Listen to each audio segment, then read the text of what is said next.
So tell me, Michael, what in the world made you decide as a 17-year-old high school student to run for town meeting? I do believe in the power of government to help people to help themselves.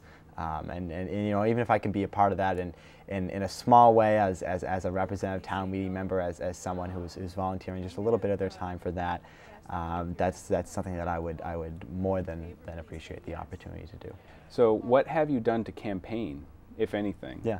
What I've been planning to do all along was to send out postcards. That was a great suggestion by the town clerk, and she recommended that. It's probably something that I would want to do because I'm so young. I want people to know who I am. Do you have any role models? One of the people I would say who I really look up to is a former senator from Massachusetts. His name is Paul Tsongas.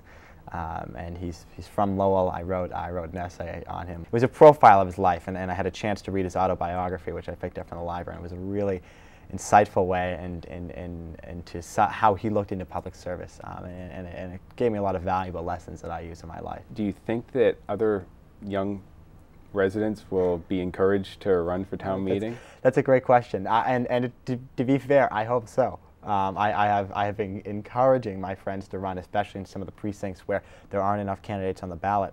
It's an interesting race this year where some precincts have much higher numbers than the number of spots available, whereas some precincts don't have enough. And so I've been encouraging my friends to run, particularly in those precincts that don't have enough. I haven't quite convinced any of them yet, although it was close a few times. What exactly do you find so intriguing about town politics? In my belief, you know, the town officials are the people who have the greatest impact on your life, are the school committee members and the board of selectmen, but all the other boards and committees that people are elected to and appointed to as well have a huge impact on your life, and I think a more direct impact than some of the state and national elections that have a higher rate of participation. Well, I only have one last question for you. So in about 20 years or so, when you become President of the United States, can I stay in the White House for a couple nights? Absolutely. Thank you. And for Wellesley This Week, I'm Brian Albertson, and I've been speaking with Michael D'Ortenzio Jr.